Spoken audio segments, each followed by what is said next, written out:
La impresionante subida que ha experimentado las transacciones y los precios de los inmuebles y de los alquileres en 2021 y la primera mitad de 2022 ha dejado algo claro: la vivienda en España sigue atrayendo a compradores e inversores, desde compradores de primera vivienda como los que han buscado una casa mejor, así como la demanda de los inversores ha provocado que 2021 y 2022 hayan sido de momento años récord para el sector inmobiliario. Los datos de compra-venta de vivienda en mayo fueron históricos. No se veía algo así en los últimos 15 años, con 60.000 transacciones de casas en solo un mes, que reflejan las ganas por comprar todavía en el mercado inmobiliario. Se trata de la cifra más alta en un mes de mayo desde 2007 y la mayor cifra mensual desde enero de 2008. Ante todo este panorama, mucha gente advierte de que estamos ante una burbuja inmobiliaria y que no deberíamos comprar y esperar un crash inminente. Y por eso en este vídeo os voy a mostrar toda mi investigación, todos los datos, los vamos a comparar con la burbuja de 2007-2008. Vamos a ver los 10 puntos clave para determinar si estamos o no presenciando realmente una burbuja inmobiliaria. Después de estudiar detenidamente todos los datos, yo ya tengo más conclusiones que voy a compartir con vosotros, pero antes vamos a ver las 10 claves que nos dicen si estamos cerca del abismo o si de lo contrario no es momento de alarmarse.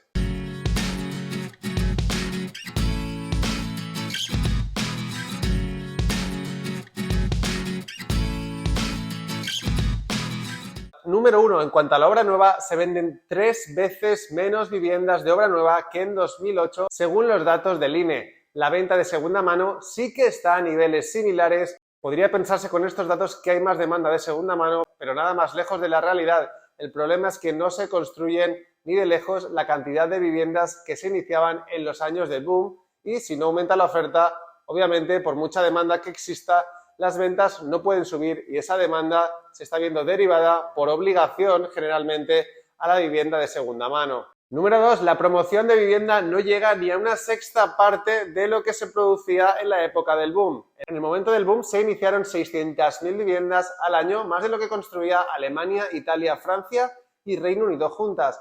Actualmente apenas se superan las 100.000 unidades. Número 3. En 2007, alrededor del 70% del crédito concedido por los bancos se concentraba en el sector inmobiliario. En 2021, el dinero para el crédito no llegó al 40%. El endeudamiento de las familias llegó a suponer el 131% de su renta en 2007, es decir, que la deuda de los hogares era más elevada que lo que ingresaban.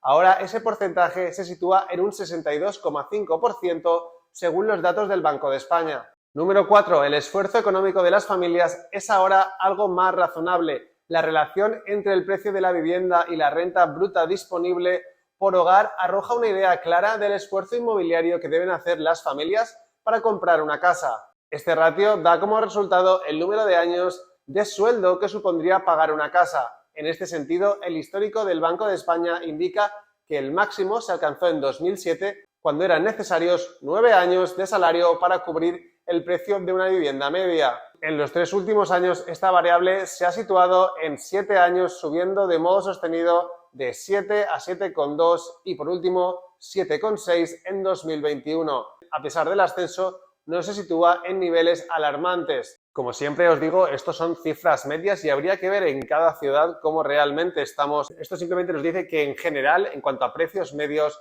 no estamos al mismo nivel. Por otro lado, muy importante, el porcentaje de ingresos mensuales destinados a la hipoteca también ha bajado considerablemente. Tened en cuenta que en 2006 representaba el 46%, en 2008 el 51% y actualmente las familias destinan entre el 30 y 32% al pago de las hipotecas. Algo que no tienen en cuenta estas estadísticas es que hay ciudades con muchísima demanda extranjera, lo cual puede encarecer estas localidades sin que ello signifique que exista una burbuja, ya que la gente que viene, que se muda a estos lugares o que compra una segunda residencia, tiene poder adquisitivo de sobra para hacerlo porque vienen de países mucho más caros y ellos también tienen unas rentas, unos salarios mucho más altos. Número 5. Los bancos son bastante más estrictos y exigentes a la hora de conceder hipotecas. A diferencia de lo que pasó en 2008, los bancos son bastante más cautos. Esta cautela se refleja en el loan to value, en el préstamo respecto al valor de la vivienda, porque en la mayoría de los casos las hipotecas se conceden por menos del 80%. Generalmente para segundas viviendas muchas veces no puedes conseguir más del 70% y solo una de cada 10 hipotecas supera un loan to value del 80%.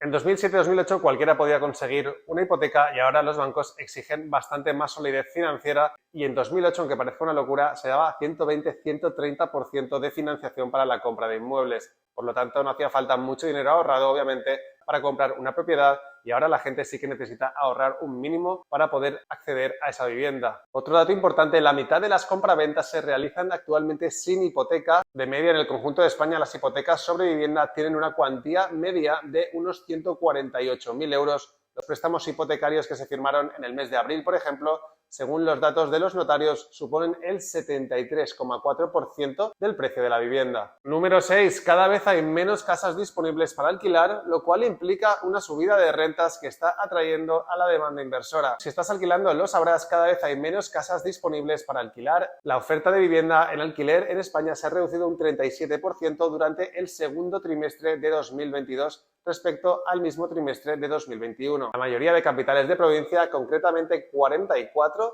tiene ahora muchas menos viviendas en alquiler de las que había hace un año. La vuelta del turismo y de los estudiantes a las universidades, la falta de obra nueva y la inseguridad jurídica han evaporado la oferta en las plazas más importantes de España. Destaca Málaga, donde la oferta ha caído un 63% respecto al año pasado. También vemos reducciones muy significativas en ciudades importantes como Barcelona, Alicante y Valencia, entre el 60 y el 50% menos, mientras que en Sevilla se sitúa exactamente en una reducción del 50%. Esto ha hecho que muchas comunidades hayan alcanzado precios máximos de alquiler recientemente. Algunas personas piensan que la subida del Euribor y los bonos hará que algunos inversores inmobiliarios busquen esas alternativas, pero en mi opinión, para que un inversor inmobiliario decida no comprar inmuebles y prefiera adquirir depósitos o bonos, tendría que llegar a una rentabilidad mínima del 4%, que sinceramente no creo que veamos en España en depósitos bancarios. Y yo de la deuda pública no quiero saber nada.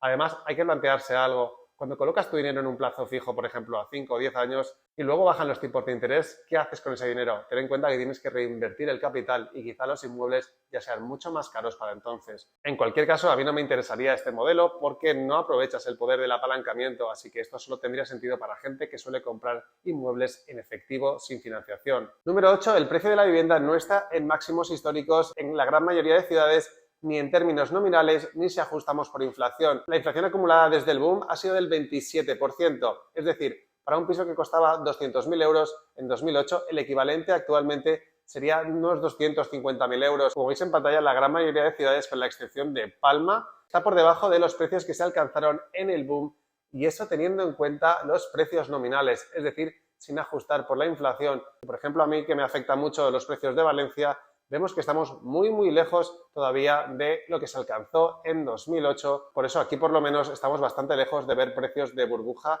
exorbitantes como los que vimos en 2008. Número 9. Según el Babel Index de UBS, que estudia todos los mercados inmobiliarios internacionales, Madrid es la única ciudad española que entra en el ranking de las ciudades más caras, más sobrevaloradas o en riesgo de burbuja, y está en el puesto 22. Como ves, muy por detrás de otras ciudades a nivel global. España, comparado con otros países, ajustando el poder adquisitivo, sigue siendo un mercado más asequible, lo cual no quiere decir que sea barato, pero quiere decir que no está en riesgo extremo de burbuja. Frankfurt, Toronto o Hong Kong son actualmente las ciudades más sobrevaloradas del mundo. Número 10 y súper importante, las hipotecas están más caras que en los últimos 2 años. Por primera vez en 11 años, el Banco Central Europeo ha subido los tipos de interés de referencia. La subida de 50 puntos anunciada esta semana es la subida más agresiva en más de 2 décadas y busca controlar la inflación desbocada que tenemos en la zona euro. En España, más de la mitad de las hipotecas en los últimos años se han firmado a tipo fijo, lo cual reduce mucho el riesgo de impago en caso de que el Banco Central Europeo siguiera subiendo tipos agresivamente. Según los últimos datos del INE, el 28,4% de las hipotecas sobre vivienda se constituye a tipo variable y el 71,6% a tipo fijo. Obviamente, la subida del Euribor tiene como principales perjudicados a aquellos que firmaran una hipoteca a tipo variable en su momento, ya que ahora les va a costar más dinero devolver su préstamo. También lo van a notar los que quieran comprar una vivienda, porque les va a costar más conseguir una hipoteca, ya que el esfuerzo económico para una vivienda del mismo valor va a aumentar, y aquellos que quieran vender una vivienda quizá podrían tener problemas si las ventas empiezan a desacelerarse. El Euribor actualmente está casi al 1%, el nivel más alto desde junio de 2012. La previsión de la mayoría de los expertos es que este índice cerrará el año cerca del 1,5% y que superará o se acercará al 2% el próximo año. Yo no descarto que los tipos fijos lleguen al 2,5 o 3%, salvo que entremos en recesión profunda dentro de unos meses. En ese caso, el Banco Central Europeo tendría que volver a recortar tipos. En cualquier caso, no olvidemos que estos tipos de interés siguen siendo muy atractivos históricamente hablando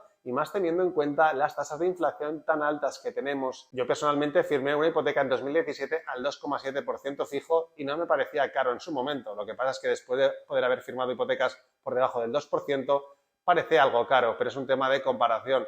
En mi opinión, si las hipotecas fijas superan el 3,5%, empezaremos a ver una desaceleración en el número de transacciones. Como veis, hay muchos factores que hay que tener en cuenta. Vistas las cifras, mi conclusión es que actualmente no estamos en una situación similar a 2008. En 2007 se vendía todo, te financiaban todo sin importar tu perfil y las subidas interanuales eran mucho más salvajes que lo que hemos visto actualmente o en los últimos años. Se construyó por entonces de forma desmedida, sin embargo actualmente hay un desajuste entre poca oferta y mucha demanda, sobre todo en ciertas capitales, que está presionando los precios al alza. Eso sí, que no haya una burbuja como en 2008 no quiere decir que los precios tengan que subir sí o sí. Lo cierto es que el mercado residencial es muy heterogéneo y los inmuebles mal ubicados o de baja calidad es muy probable que sufran en una recesión porque los trabajadores que viven en esos barrios suelen ser más golpeados ya que aumenta el desempleo. El Banco de España ya ha trazado el peor escenario posible para el precio de la vivienda y sería de una bajada del 8,6% entre 2022 y 2023.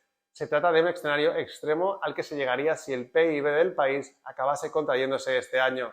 En el caso de que el PIB crezca, pero menos del 1,5%, el segundo peor escenario tendría un impacto en los precios del 5,3%. Si los precios bajasen entre un 8 y un 10%, pero los tipos de interés subieran, por ejemplo, al 3,5% y financiases el 80% del precio de la vivienda, probablemente la casa te acabaría costando más en cualquier caso.